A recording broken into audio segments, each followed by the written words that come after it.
Hey shareholders, 8 hours is a good night's sleep if you're lucky enough to get it, but it's even better when you're earning interest.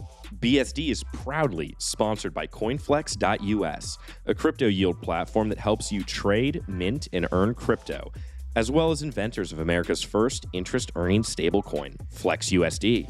FlexUSD pays you interest every 8 hours straight into your crypto wallet. In this past year alone, flexUSD has paid out over $22 million to holders and paid a monthly average rate between 5 to 17% APY. FlexUSD is incredibly easy to use. All you have to do is deposit dollars or crypto onto CoinFlex.us, and with one click, you can get your hands on FlexUSD and start earning instantly. Visit CoinFlex.us to join their waitlist and learn how you can earn $50 of flexUSD by signing up early.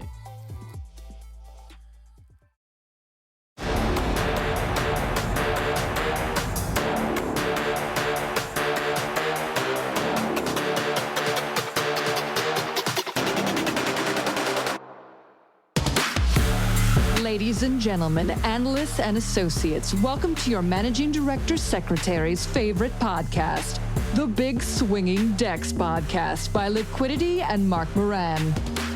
This is not financial advice. You'd be a bottom bucket analyst to make investment decisions based on what is discussed on this show.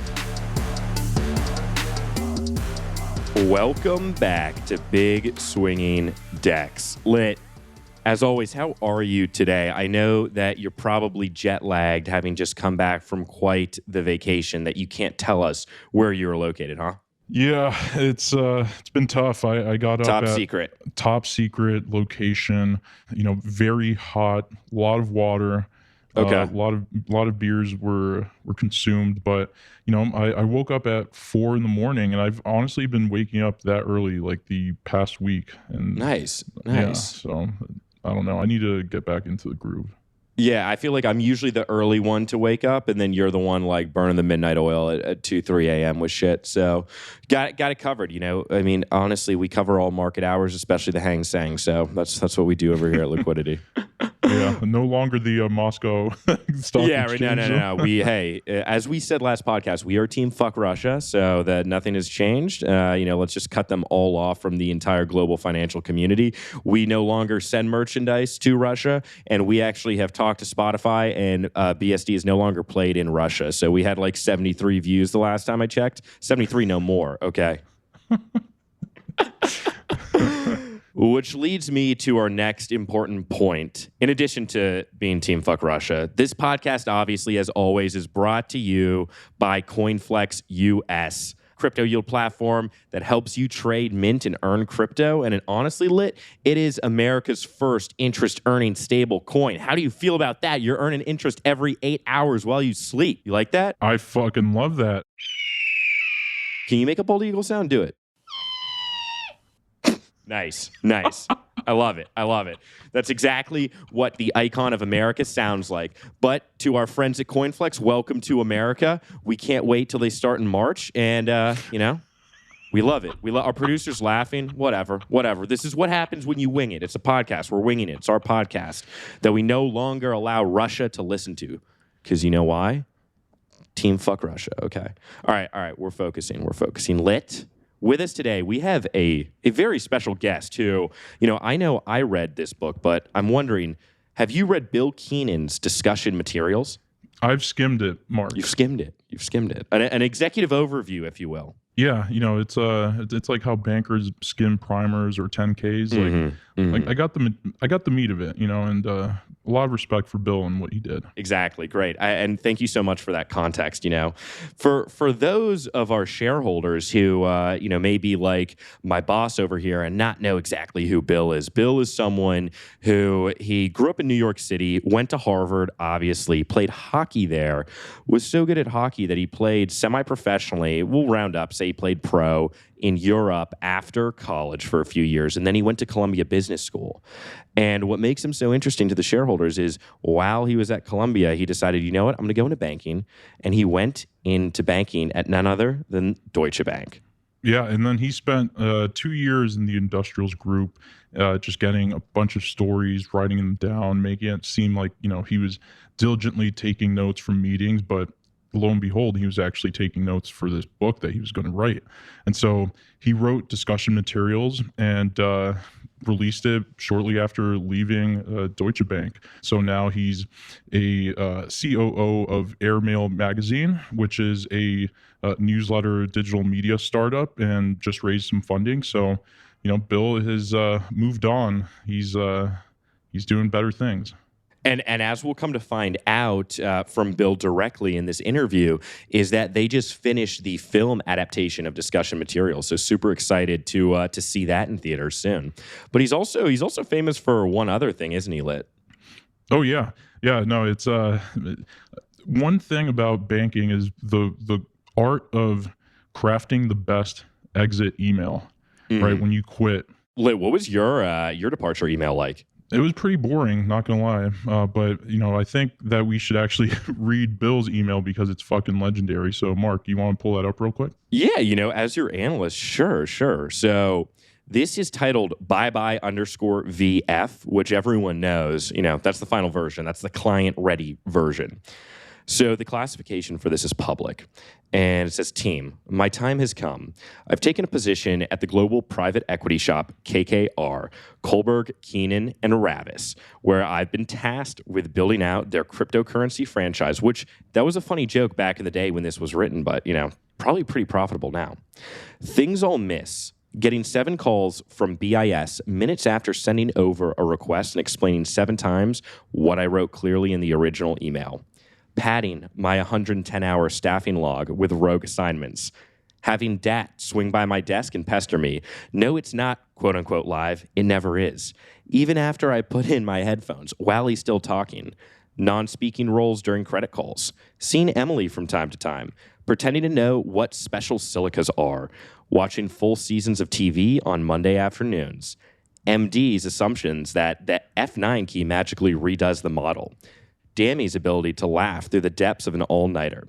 Forecasting interest expense as a percentage of sales in credit models. Been there, done that. Burke standing 2 inches from me when he talks. The clarity and precision of Wellsford markups on the early turns. Shooting the breeze with the 7s. Prez over-promising and under-delivering. Having the FactSet girl make price charts for me, then calling her back because she sounds hot. Having nary a clue if the seamless guy is on Pine or Wall Street because his flip phone has no volume control. Hearing analysts say, will do, and thanks after getting shafted. V'ing up. To my fellow junior bankers, I'm in awe of what you can do. I hope you each find what you're looking for, either here or elsewhere. And for those of you who've ever been staff with me, sorry, but believe me when I say I was actually trying. To Parin, Ashu, and the entire Max gang, I'm certain you're breathing a collective sigh of relief. I've exhausted your capacity and blown up your Diwali weekends more times than you'd care to remember. And for that, I hereby bequeath all my deal toys to you. Without you, I wouldn't have gotten a job at DB. Seriously, you guys did the assignment that got me the offer during my internship, though it took considerable work on my end to change the notes in Excel from MA Knowledge Services to B Keenan. Should you find yourself stateside, beers are on me. I hope this is fine. Lastly, a word of caution to those of you who may find yourself working in one of my old backups. Tread carefully. This goes double if you're staffed on Motiva, where I hard-coded the entire football field in last summer's deck. Stay in touch. Hilarious. Amazing. God damn. Yeah, that's so good. A masterpiece. Yeah. All right, so should we kick it over and get into our interview with Bill?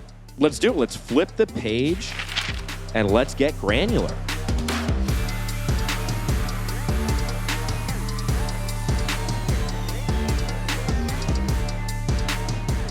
With us today, we have Bill Keenan, the author of Discussion Materials and also the author of the infamous resignation letter from Deutsche Bank. Bill, one thing is I feel like you and we probably have the 2 most unique exits from the associate position in investment banking, with me going to F-Boy Island and you leaving with quite the trail. Would you care to tell us a little bit about this resignation email if people don't know about it? Because it's pure gold. Oh, thank you. Yeah, at this point, I feel like they should know about it. it was a Friday. I remember, I mean, in fairness, this was not like a spur of the moment. This was like, I probably put more effort. I about 6 months left in my tenure, which is like 6 months after I started. I had a feeling like the days were numbered. And so this was like in my drafts, like this thing had been, iterating like lots of versions. And yeah, it just felt like it was the right day. I went in, I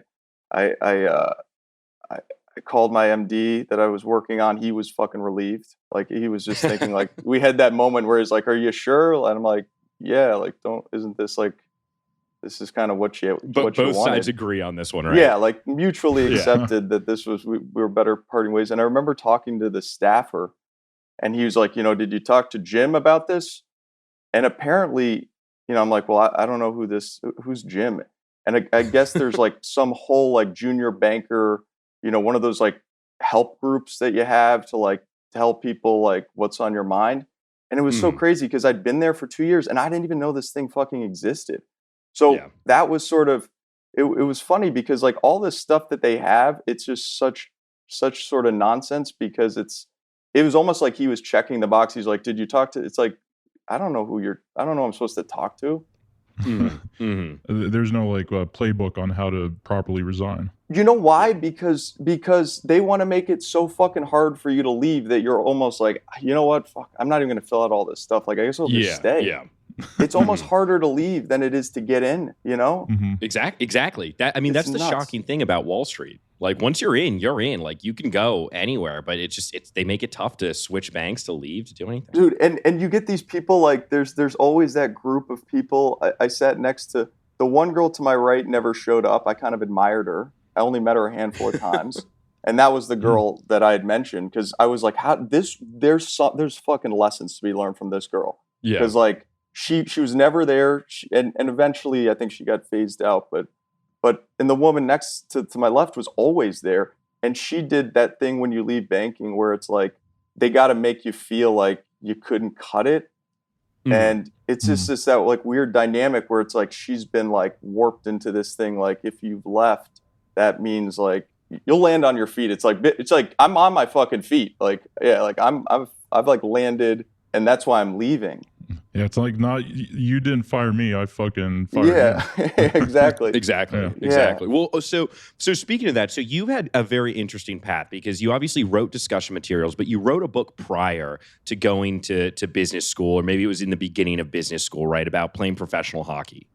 Yeah, exactly. Yeah. And so I played minor pro hockey in Europe. I was getting paid, like I would come back to the locker room and it would be like, I remember it because like, I would check the back pocket of my jeans, and that was like, if I had a good game, there'd be more money in there. Like it was not like they weren't like wiring funds into my fucking bank account. You know what I mean? So I knew that was probably not a long-term plan, but it was so much fun, like that world. And I like would write emails to my friends back home, a lot of shit that I was like, well, this is the real story. What if I just like made up a bunch of shit that I heard and passed it off as my own? I was like, oh, this is actually kind of fun. So that's like got me into the writing. And the second that I was in business school and I didn't know what to do. So like when you don't know anything, those bankers are on you like, like, oh, like boardrooms, like decisions will be made, like all this shit. So you're like, I guess, like they seem desperate to have me. So I'll try this out. And like I got in there and like I'd read all the stuff that was, those all the banking books. Yeah. But I was like, none of that shit was actually happening. Like, what I saw was like, and I was like, well, this is perfect. Like, why don't I just do this and write about it? And I was in there taking notes, and I remember at the beginning, people were like, wow, this guy's like really into like, like his morning well, you're taking meetings, notes like, for the book that you're for the book, write. Yeah. I got a box of shit over here that I got to move back home because it takes up, like this. It's like in the way now of all these pitch decks. Because Friday afternoon, I printed out every Friday. I would print until the printer, I had to like refill the paper. All the notes, these emails, all the shit. Because I was like, I'm not going to remember this. This is too good. Yeah. That's all. And so when you left, you started writing discussion materials immediately, right? I mean, dude, it was like written in my head as I was going. Yeah. But like, yeah, I like quit on a Friday. And then they were like, yeah, like you're 2 weeks. I was like, nah, I don't think we're on the same page. You're like, you don't want me here for 2 weeks, and I definitely don't want to be here for another 2 weeks. Like I got a book to write. Like, yeah. And so take us back to, your first kind of day as a summer associate at DB. You weren't in the industrials group yet or something, but there was this client interaction you had that kind of set the tone for your time, right? Yeah. So I started in chemicals. And it was like truly, dude, like all I knew was that thing in the graduate where it's like, isn't that, or plastics, right? And but like plastics, and that guy saying there's a future, and like I had a vague recollection. I think somebody told, like maybe my dad was like, that's isn't, like you should watch that again. And I was like, this sounds like this is as bad as it sounds. Like plastics was the sexiest of the sectors. There was like lubricants, you know what I mean? Like materials. Yeah. Like you start dealing. Sounds like kind of a sexy sector though. Yeah, except not the people that are like on the deals. Like that's not two images I want to have. But yeah, that day, like the highlights were like when I came in, like I had opened Excel probably like by accident in business school. And that was like my exposure because, you don't open Excel unless like you're forced to. And so I was pretty, like, I remember, I'll get to that story, but I remember I got staffed on something which I thought it was a deal. It turns out it was like KYC and like a pitch. But as far as I was concerned, I was like, this is like my first deal. And I remember they were like, yeah, pull like, a bunch of 10Ks. And I spent probably from 9 to noon at the printer printing 10Ks. And I remember walking down the hall, like just to give you context of like where we're at. And so I had like, 500 pages of shit that like, of course I'm never going to read, but it was on my desk. And so then they called me up and said, yeah, you need to like take these guys around town. They're trying to raise, these 3 clients we have are trying to raise money for a new venture. And I mean, it was a fucking disaster. Like the whole thing was like, I realized it was the most investment banking thing though that you could experience, because I sat there in these meetings kind of, like I like not knowing anything and having to make up a bunch of shit.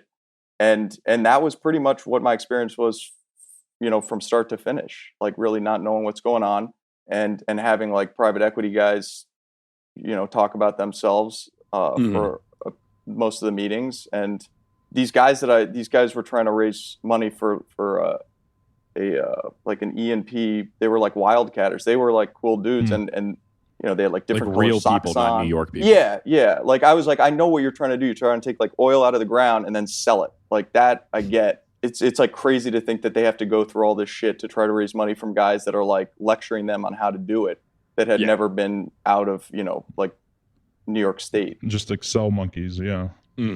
So yeah, I guess like, can we just take a step back here, and can you give us like a sense of like your timeline, in the sense of, you grew up in New York City, and like how did you get from where you grew up? And this is kind of like, the classic interview question, so sorry if this is giving you PTSD, but how did you get from where you were, college, to playing in Europe, in hockey, and then business school? Like, can you give us a quick little rundown on that? Yeah. Well, like walk me through a DCF. Yes, sir. Yeah. We're doing that next. Yeah. Jesus. No. So yeah, I grew up in the city, and that was like, I knew that, like my dad was in banking. My mom had done banking before she became a stay-at-home mom. So I had like a sense of what it was, as much as anyone can. So I knew like, it was like you wear a suit and that type of deal.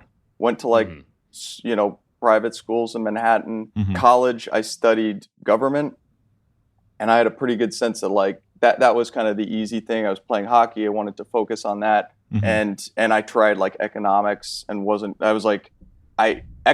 I knew from economics is that like the people that did it, that were my friends, like cheated a lot. And you can't do that as much as government, because you have to write papers. And I was like, this will put me like, I feel better about doing it myself, even if it's bad. Yeah. So, and then it was like graduated in 2009. So like there was, I kind of had an out with like my parents, like, hey, like financial crisis, like, no jobs. So like, I'm going to go try to play hockey. So I had a chance to go to Europe, and I ended up doing that for 3 years. Just kind of, I was in Belgium and Sweden and Germany. Really had it was kind of like when you're early 20s, like life's never going to come at you until it does. And all of a sudden when I was like 25, I came back and I knew it was time to move on. I didn't really have a sense of what I wanted to do. So like I went to go to these banks, and like what happens is if you fit the mold that I fit, it was like they funnel you into like sales and trading, right. Which of course, like I don't know what the fuck that, like I got a job offer for like a municipal salesperson, and like I don't think to this day I could tell you exactly what it was, and I remember asking them, I don't even know. It just felt like this is not something I wanted. This was not the industry. So I went back to business school. Yeah. Did you have the hockey lettuce? Like that. Oh, of course. flow? Yeah. Okay. Yeah. That was a big part of, and I had that for most of banking. I had that.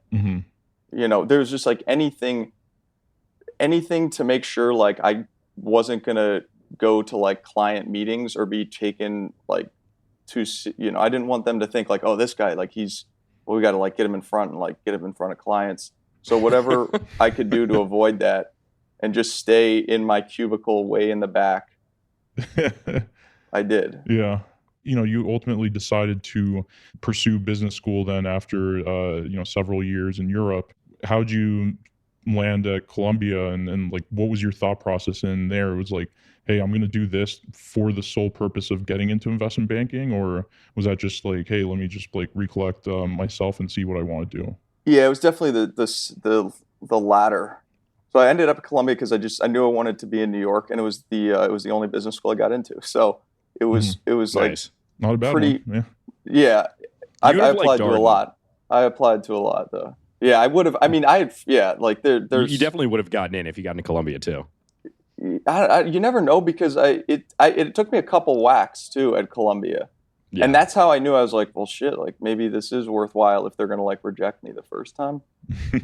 I had no clue going into it. I knew that I needed like numbers. I knew I needed. I'd heard it from enough people, like you got to like figure out accounting, even if you don't want to be in banking, just for your own purpose, which I actually do believe, like, just like enough to understand financial statements, but they come at you so quickly, you kind of are forced to, like, if you really have a sense of what you want to do, you're in good shape. But if you're like me, and there's a lot of them, it's sort of, it's almost like that in consulting. You feel like you're like missing the boat, and they do a good job. Like, this is what banking is. Because it starts so early. Like, you get to campus and you have to pick one path. The second week you're in it. Like, the ones that like really like know what they want to do, it doesn't even cross their mind. And it's like banking. They're so smart about it, because right off the bat it's sort of like, I mean, it's just like, that's what they are. They're marketing people. Like they're salespeople, and they like sucker like the weaklings in there. And so it was like, hey, you don't have to do it, but it's like, you don't want to miss this opportunity. So they get you early, and I mean, it was certainly not like, I was not like a top candidate. I think the only offer I got was at DB, and that's because like my buddy pushed for me to get in. And it's funny because I feel like from an undergrad perspective, like, for Lit, when he was in school, like the top kids, from the top institutions, they're going to investment banking. But then from an MBA grad school perspective, it's really people who kind of like need a second shot at like a career, right?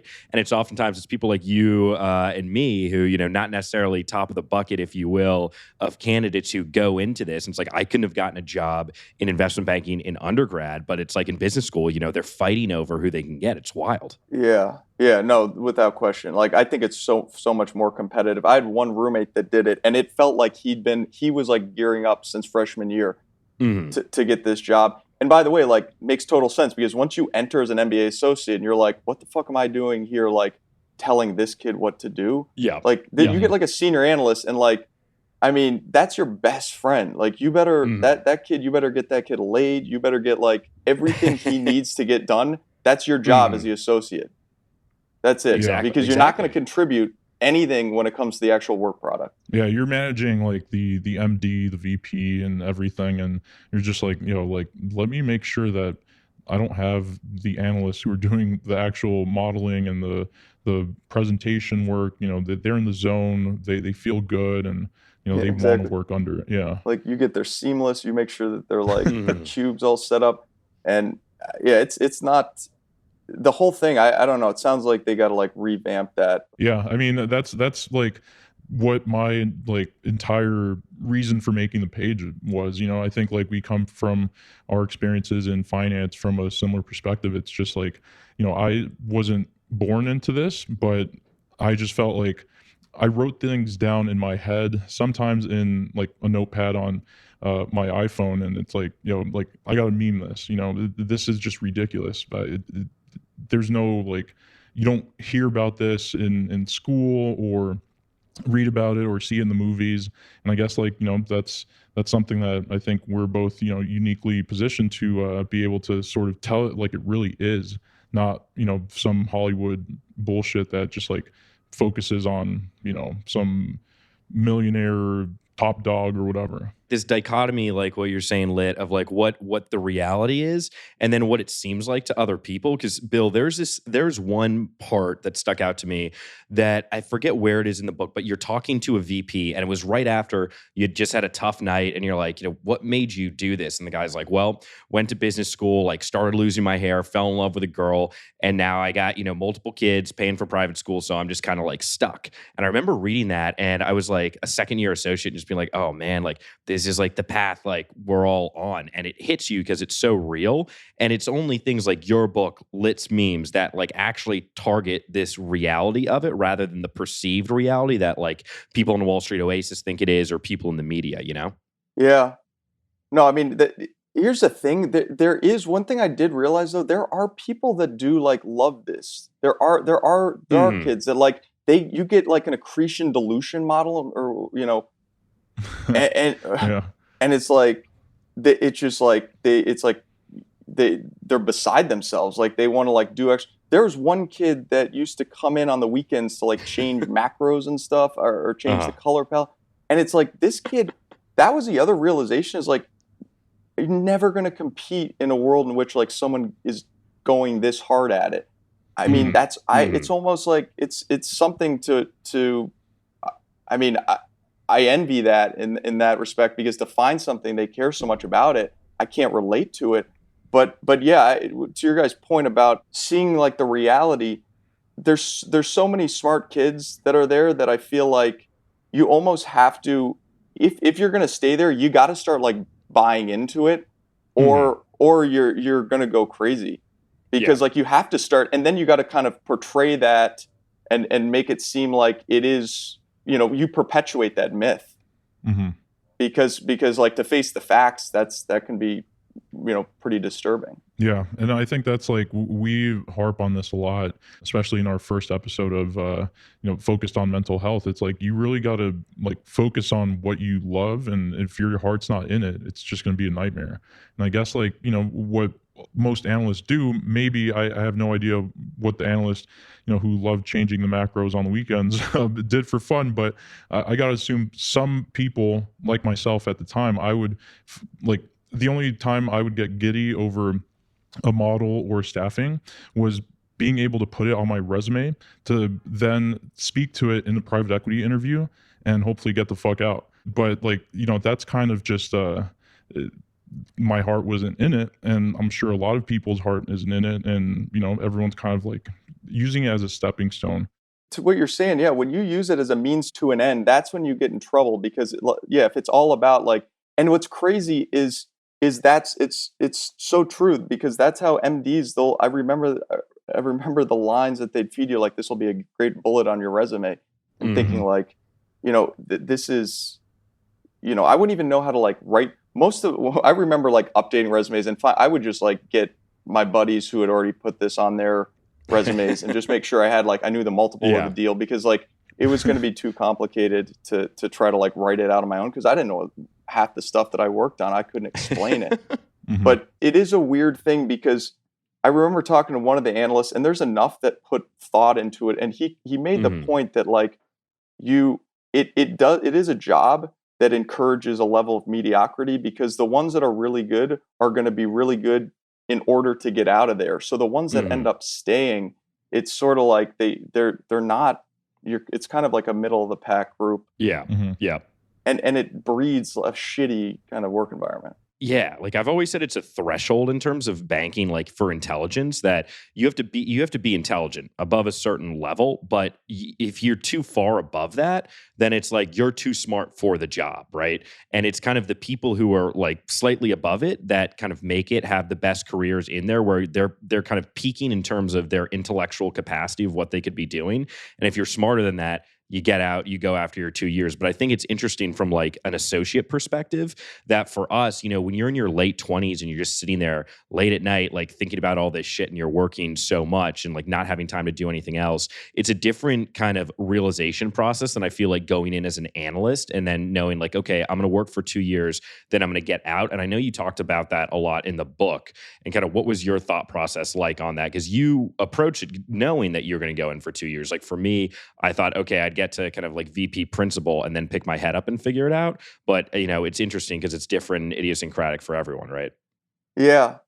I mean, I think pretty much I knew the second that I had like enough content for the book that I was going to be out, and it kind of lined up with that. Like I like fudged it to like, I like count like stuff. I count the internship.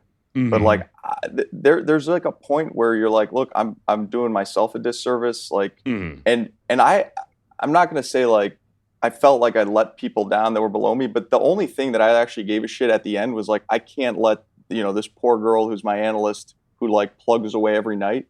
I can't just like I have to like do something. And there was a point where I was like, all right, like I'm not doing anything anymore. So like it's probably time just to like move on. But it wasn't like there was anything. It was really like the next step was I got to make sure that when I quit, I have something to do. And like that was just start writing this book and then figure it out from there. Same here for me, right? Like I wanted to quit and do, the building out Litquidity full time. And I just like, well, it's not ready yet. It's not there yet. I want to get a little bigger, get a little more revenue, like visibility. And then one day it just like turned into a coin flip. And I guess like the whole time there was like just, hey, I'm kind of doing it, maybe like work suffered a little bit, but hey, you got to look out for yourself at the end of the day, because no one else is really looking out for you except yourself.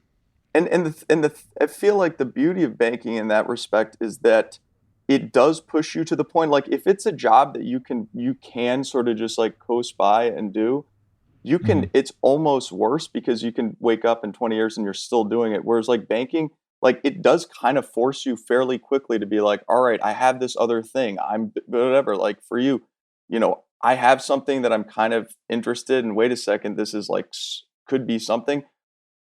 At some point you do have to make that decision, because like you can't do kind of like on the side really. So if anything, I think it does for the kids that are like really smart and driven. It's a great thing to do because, you learn some stuff, but it forces you very quickly to like determine, all right, like I'm in this and like I want to be successful, and it's either going to be in this or I'm going to have to find something else.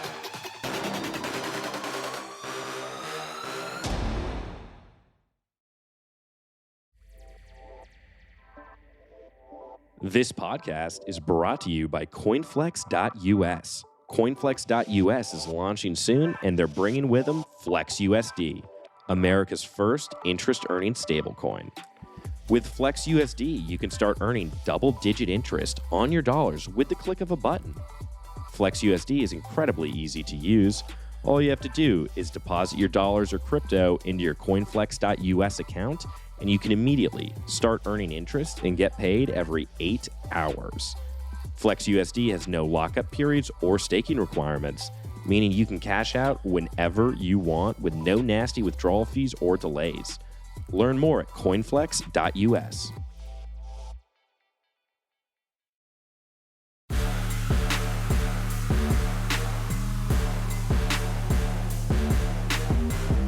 So for you, when you're kind of mentally approaching it, right? Because I know, like, for me, I would always approach it as like, okay, I'm 100% in. I'll pick my head up, later, right? But for now, I'm going to do everything I need to do, learn everything I need to do, which, Lit, I feel like that was probably where your head was at too when you're starting.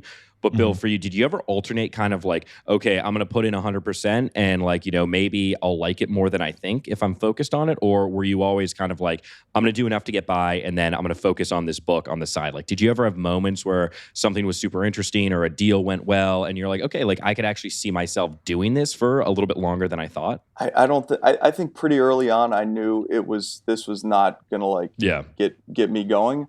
But there was a definite, there was like a 6-month period where I was like, I mean, I knew like, I was like, what you take those like series tests, those like 60, and I actually was like in a unique position having failed this thing that like no one had ever failed before.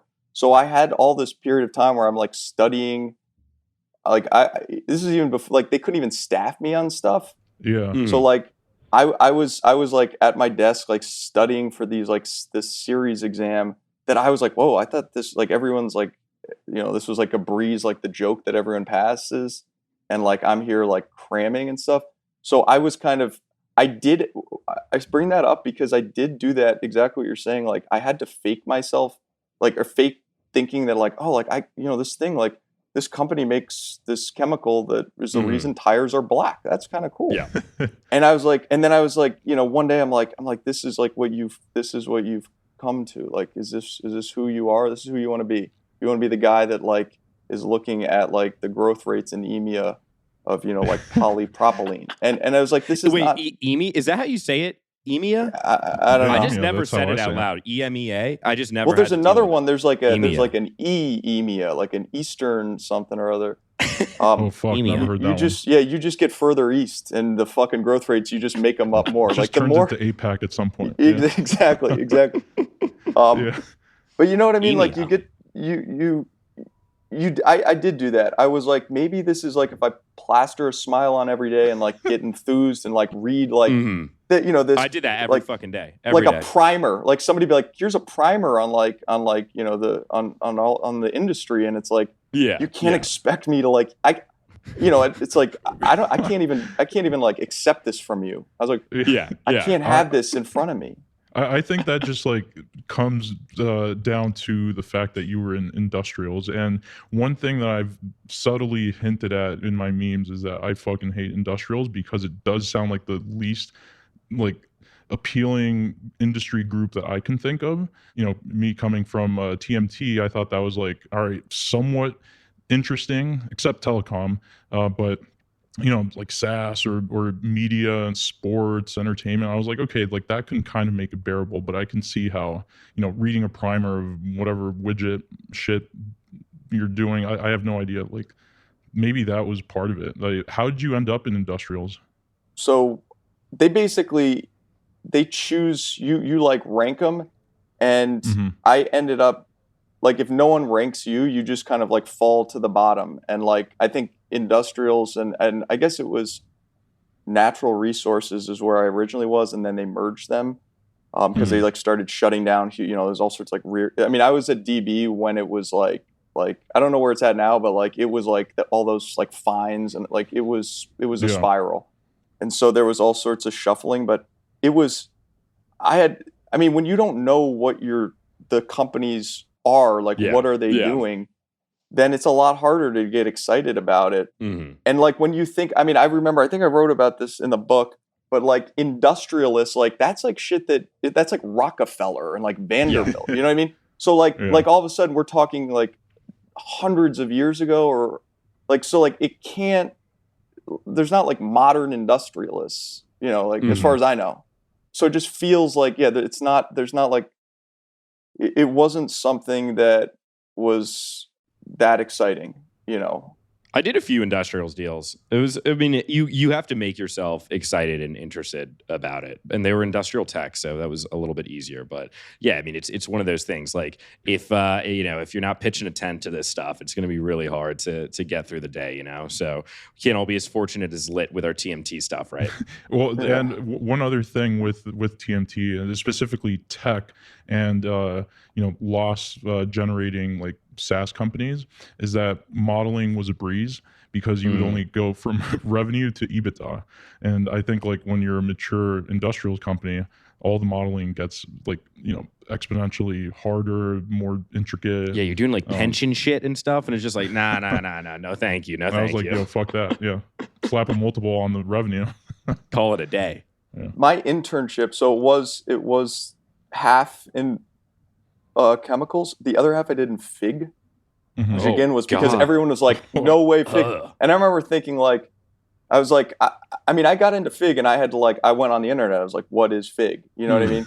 Like, because like no one tells you this shit. No one's out there. And like, it's like that's like classic banking. It's like, you just kind of show up and you're like, I don't know what's going on. And I'm going to like, hopefully get my computer to work today. And like, but you show up like that, but everyone else is thinking it, except everyone's like, oh yeah, no, I've wanted to do Fig or I've wanted to do whatever for X amount of years. And like, you're the only one thinking that. Like that story you tell of the guy next to you at training, you know that one where the guy yeah. He asked me like, do I have an interest in, like it's like, I have an interest, like, I remember thinking like, it was like just there's a point at which you're like, you just got to take it one day at a time. Like, like one thing that helped was like getting comfortable. Like those first few months where you're just like, it's like an onslaught of stuff where it's like, I find myself in like a really deep, like weird PDF from like Dow Chemicals.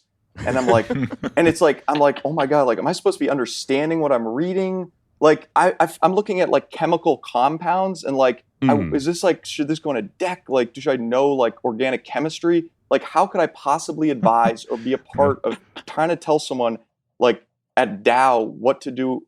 Like, I can't put any of this stuff on a page in a deck and like, like this is a classic TBU, fire it over to somebody else and get out of this thing.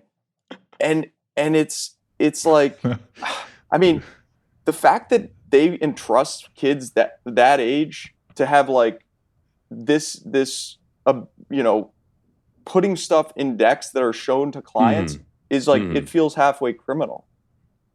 Well, and I mean, it's funny because it's like every other bank's doing the same thing, right? And the clients are probably getting this being like, stupid, wrong. Like when I was doing healthcare stuff, it's like me writing about like, what T cells are and like, various different gene therapy. It's like, I'm on Google left and right. I have no fucking clue what I'm doing. Like I was going through like some girls' like organic chemistry notes at one point, trying to figure out what words meant because I couldn't even figure out like where to begin.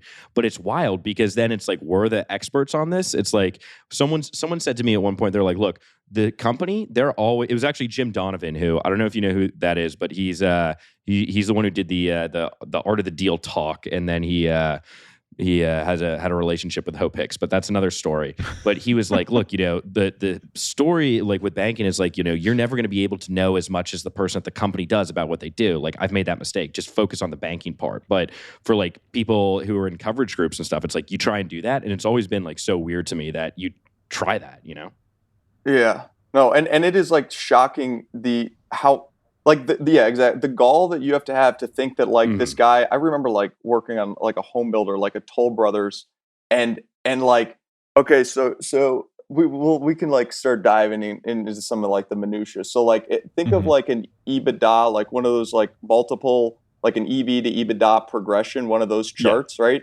So like you pull in a bunch of shit on FactSet for like broker estimates of the EBITDAs, and then like I fuck if I remember how to do like the EV, whatever the calculation is there, right?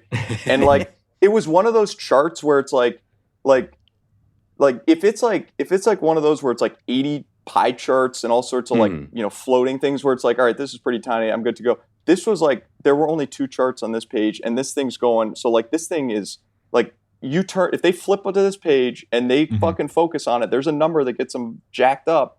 This page is going to get scrutinized, and this is a fairly simple. Like you pull in those EBITDA projections, but like I forget it was like another company or something where like like there was like a huge spike or something, or like something like and like when you have that, it's because some broker leaves or whatever, like they stop covering it. Yeah. You know what I mean?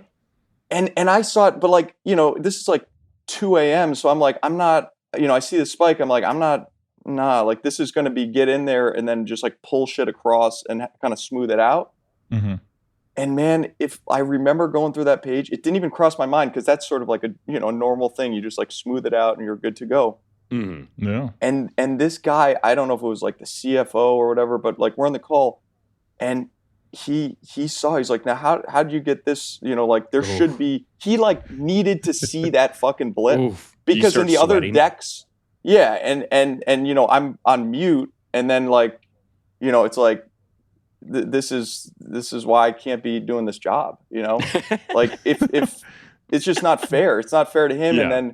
And then he's looking at it, it's like, what do you think? Like, dude, the associate or the analyst, like hard coded some shit here in the backup. Like that's how, they should know better. At the same time, they should know. I felt like some of those clients would talk to bankers just like if they were in a bad mood, so they could find someone they could like be upset at. Yeah. Yeah. You know what I mean? Well, and it's so funny to me because it's like the majority of banking is like absolutely useless to a company that has like anyone in, an actual like business development position. Like they're always going to know more about their competitors, smaller people, in the landscape, all of that. But it's like where the value is in banking is kind of from a very, polished senior banker who actually knows what's going on in the industry and can relay information from competitors that, the executive at the company can't do. But that's so few and far between. And it's almost like, I feel like that's like from the glory days of banking, and now it's just this commoditized product. So like so much for a lot of people. Yeah. And it's weird though to think like, how did those guys that are good at it ever get through like the analyst stuff? I don't think it really was as rigorous gotta be totally back in the different. day. Yeah, it was different. Yeah. It was different. Like Andre, whatever the fuck his name was at Lazard. It's like, they just started in a time before all these complex calculations, and it was like more of a relationship game. And it's like, like a Bruce Wasserstein, right? Or it's like, he was obviously like very talented at math and everything, but it's like, I think they just started at a different point, because I feel like you're rewarded in the beginning at a junior level for like being good at, Excel, whatever, doing a DCF, but it arguably makes a bad senior banker, like someone who doesn't have social skills and just can do, Excel shortcuts. So it's like funny, because it's like the people who make it at the top, it's a skill set that is not what you want in the beginning of your career. And it's also those, I remember like the one guy that I was like, all right, this is like somebody that I'm not going to say I'd like look up to him but I was like, I have like respect for this guy. Like he wasn't out there. Like you could tell like there's bankers that are like, all right, I'm having a bad day. Like somebody's going to get fucking staffed on something, and I'm going to make him just go through, just turn. And this guy that I like, he's a lot older. He had one of those like vice chairman roles, so you like don't really know what he's doing. But like he has some, you can't tell if he's like should like respect him, or if like there's like one group that's like, oh my god, and another group that's like, oh, like he's getting pushed out. Like nobody knows what. But I will tell you work for the guy, like rarely a deck involved. Like he might ask, he'd be like, could you get like a research report? I'm like, that I can do. I can absolutely get you research. Like I can print it out and bind it, whatever you want. He's not looking to like put together 40 pages of like, all sorts of, whatever. I still don't even know half the stuff like that was going on, but you just know like the more shit you put on the page, the more opportunity you are for it to be wrong. And it just feels like, it's also like you don't know what to do, so just throw everything on there. It wasn't like, it didn't feel like it was like it wasn't a winning strategy. Like the ones that were the worst people to work for were also the bankers that apparently I don't think were good. And at DB there were a lot. Yeah, no, the whole vice chairman role I think is universal, that no one really knows what they do, but they just have gray hair, and they just walk in and they know how to command respect from whatever clients that they have, maybe their legacy, and they actually are the ones that get shit done. But there should be more vice chairman types. Definitely. Yeah, there should be like a junior vice, like right, associates that are like, vice analyst. Yeah, associates that don't have to do Excel. If that was a role, I would still be in banking. Yeah. You had enough material to write a book, and I guess none of that was really focused on, the shit that goes on in industrials and the 10Ks and Dow Chemicals. But like, I guess for those who haven't read the book, like, what were some of the most vividly hysterical or unique stories that you could tell here at your time at DB? Yeah, I mean, I think there was, I can remember like dropping books off at the airports on a few occasions, which I think it's like it's some of the stuff like at the time none of this stuff is funny. It's just like you're just like shocked that you're doing all this. Mm-hmm. Let's see. That's true. None of it is funny at the time. It's like after, and you're like, that was so fucked up. I can't believe that happened. Yeah, I mean, there's stuff like funny, like disturbing. I mean, I can remember getting to a point where like if I was there after a certain hour on our floor, like there was like with a pretty high degree of certainty, there was like some kid, and I still don't know who it was, that would like go to the bathroom and like jerk off like at night in the bathroom. And like, it's like, is that funny? No, it's like, because it's like, this is my office. You know what I mean? Like, this is my place of Mark business. Definitely would have done that. Yeah. You know, I never jerked off in the bathroom. Just so we're clear lit. Never thought about it. Oh, thought about it. Of course. Yeah, of course. But like, I respect myself at least that much. I think it was more like force, like the like some of the, I don't know, like necessarily funny, but like I felt senses of pride when I could come up with things like, okay, I know this is, you're working on like, we did like a lot of like debt stuff. So there's all sorts of LBO models, and I feel like there's always like there's always like one number that just like can either fuck everything up or can be like the reason this thing is like, it's not like good, but it like doesn't get flagged. And things like coming up, I remember I used to see little notes in the hard codes and thinking like, all right, like for a guy that like gets by through hard coding, like how can I kind of like keep it fresh and not just have it be like when I send it to the analyst and he's going to like immediately know that something's been hard coded, how can I preempt it? And like, so it's like, let's throw a note in there. And I used to do, there was like a really solid VP that everyone respected. And he was there, like I overlapped with him for like a month, and then he left. Like he's one of the guys like was at DB, like clawed his way up and then like went to like a really, like a boot, like a Lazard or something like that. And so like everyone had like a lot of respect for him. And so whenever in doubt and I knew I had to get something out, I would just, his initials were DS, and I just throw in as per DS email, and there's no way for him, you know what I mean? Like, so there's no trace. You start thinking like, how can this not be traced? But you get that in there, and then you throw the date, like 1/16/14. Yeah. And then it's, those made me feel like, all right, like that was progress in my eyes to like, how can I? That's awesome. Source, dude, trust me. Yeah, like the email, like it was just in an email, or like as per company. That doesn't exist. As per client. Yeah, exactly. That's so funny.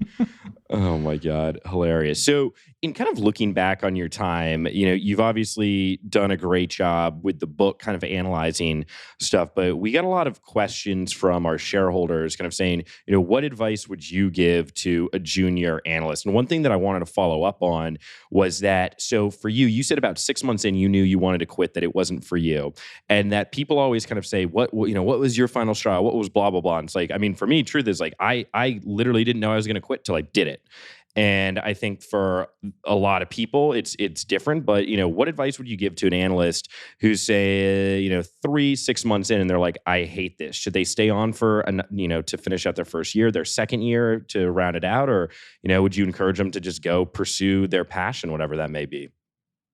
I think it makes it a lot. I honestly, like, so I quit probably at like 28 or something. So it's a lot. I can see it being a lot more difficult as an analyst because like the truth is I knew during business school I was going to get into it, but I know it's a slog for a kid to get a job from college, from undergrad. So it's the stakes feel higher because you have to put in a lot more effort. It's a lot more demanding. And there's a lot more at stake if you're going to do all this shit when you're 19, 20. Those internships are no joke.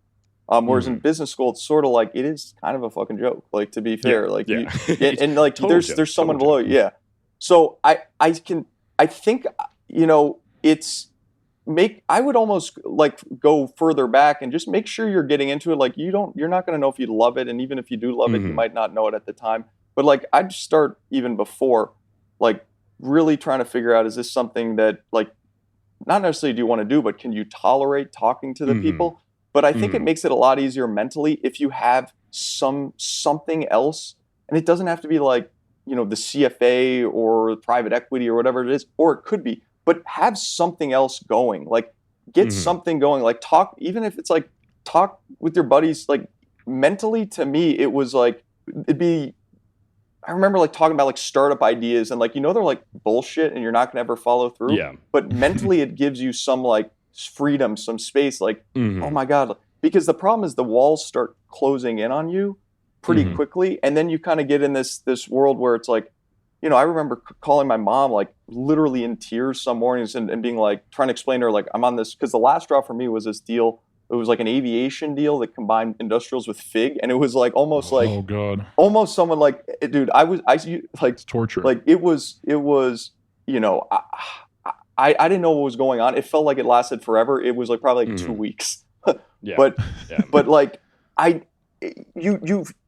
remember walking to the office and trying to explain. My mom was like, what the like, you're kind of acting like a bitch. Like, this is not like, this is inconsequential. If this means this much to you, like, just take a step back, like, because it's really not that important.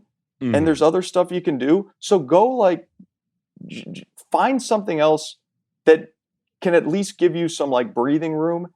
And I'm not so like, I feel like making sure you're like aware that there's other things going on, and this, you're like, your life's not over if you quit banking. It might actually just be getting started. And so speaking of that, so tell us a little bit then what it is that you do now. Yeah, well, I'm excited to tell you guys one of the things that we just finished was filming the adaptation for discussion materials. Oh, and amazing! So when's that coming out? Yeah, we literally like just wrapped the movie. So I probably the way these things work, it could be like a year. I don't know, but it's So that's one thing I've been working on. Like, that's the awesome. Congrats. Thank you. So I'm pumped about that. And I work at still doing, obviously writing, and I work at a company called Airmail, a digital media company. We publish every Saturday kind of news outside of the news of the day. It's not, like some try to stories that aren't going to make you like, go fucking crazy, that maybe put a smile on your face. Or you guys just did a round of fundraising, right? If I remember correctly. Yep. Nice. Yep. So we finished our second round at the end of last year. So we're still in business. Found some people that believe in what we're doing. Yeah, and working with we work with the bankers, so they know all my tricks. So that's one thing I've had to contend with. But it's a lot of fun. What's the funding going for? So we a lot of tech. One thing I realized, like, it's funny, we have we have an incredible group of editors and like a stable of writers. But one thing that we've been building in the background is just like, our CTO is adamant about building everything by scratch rather than using all sorts of like shady integrations. So a lot of what we raised is going into building out like the engineering side. So because that's like a lot of the where things get slowed down is when you can't execute on your tech. So just getting our CTO more resources, and nice. Just kind of keep expanding the operations. Nice. I guess another question I had from our audience for you real quick is, would you go back to banking again? Absolutely. Like I met one of my best friends that sat on my floor, and I think that the other thing, actually going back, Mark, to your point, I think I wouldn't have been able to do it if I didn't have like somebody that saw the stuff the way that I saw it. Like that, my email when I quit was basically like a bunch of shit that I knew he would find funny, and I didn't really know anybody else on the floor because they were pretty serious about it. But finding someone that's in that job with you that like will see stuff the same way you see it, however that is. If you take it dead serious, find someone that takes it dead serious. If you think it's a fucking joke, find someone that, you know, they see it. And so that's so important, just to give like there's like solidarity in that.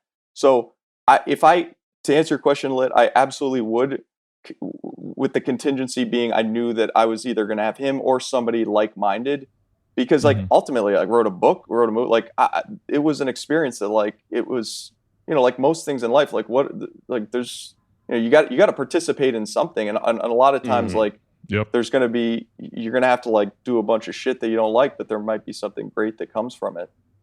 So it was one of those things that's like, in retrospect, it was a lot of fun, and yeah, I think I would definitely have done it again. I don't know if they'd take me back, but you know.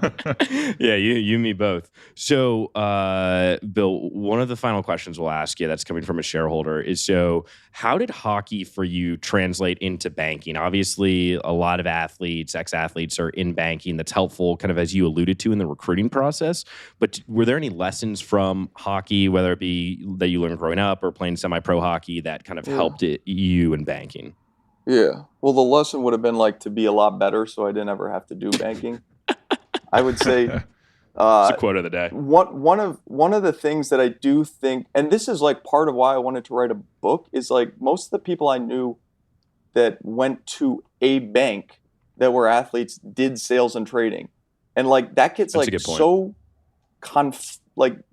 there's such confusion surrounding that. At least I was confused. And when I hear people talk, like I got CNBC and like, you know, Kramer going all day, and like it just like all it does is like create more confusion, because those are like vastly different things. Like sales and trading to me was like, if you're willing to just like fly by the seat of your pants and just like run and gun, you know, from like whatever, that's that world. That's where like the people I knew worked. There weren't a lot. I didn't meet a lot in my time that were like in corporate finance, like what I'd call investment banking, that were athletes. But I do think like dealing with dickheads, like that's a great skill, you know, like whether it's a coach or an MD. And it also like, it's like how most people default to dick, like they default to being a dickhead when in doubt. And that's one thing that I think it was shared a lot, between my experience with some coaches and some MDs. And it does take a little bit of effort to just be like, you know what, like I might actually, you know, like I'd love to be a prick right now, but you know, like maybe if I'm not, I can get these kids to like, you know, actually like put forth an effort. And I did meet a couple like VPs mainly that understood that. I think also just like knowing your role, like we said at the beginning, like I knew that I was not like, that model was like going to be sent from Lev Fin, and it was going to be like, whoa, like this is not for me to, you know, do. So I knew like, all right, I knew the analyst was going to do it, but how can I, you know, like now how do we navigate that situation? Because it's not like, you're not just going to like forward it along. You got to be, you know, like, you know, different like tactics. How can you be the, you know, make sure he's like feeling good, she's feeling good, and just like, it's like kind of being like the locker room guy, make sure that, you know, spirits are high, like, and they feel like you're in it with them. Even if you're like sitting behind them, just kind of like hanging, you know? Yeah, which I mean, I think that's a really understated point for MBA associates, is that you always want to be there kind of in the bullpen with someone rather than just passing the work off. Like just being around, even if you're not helping, is so much more meaningful than most people think it is. And I think that's one of the reasons why MBA associates get the reputation. This is how I knew it. It's like when the kid's like modeling, like that analyst, and he's got like the big headphones on, and he's got like the rap, like there's like a zone that they're in. The whole thing, like stay the fuck away. Like they're doing their thing. When they take their break, swoop in, like, you know, like whatever, like what are their interests? You know, it's like you gotta, they're you know, they're human beings. And I think, just, I mean, you're in it with them. So like, it's like at the end of the day, like you've chosen to do it. They've chosen to do it. And, you know, you like, can pick stuff up from them. So like, maybe you're not completely inept the next go. Awesome. Well, hey, Bill, this has been quite the pleasure. Thank you so much for coming on. We really appreciate it. I had a blast. Thanks, guys.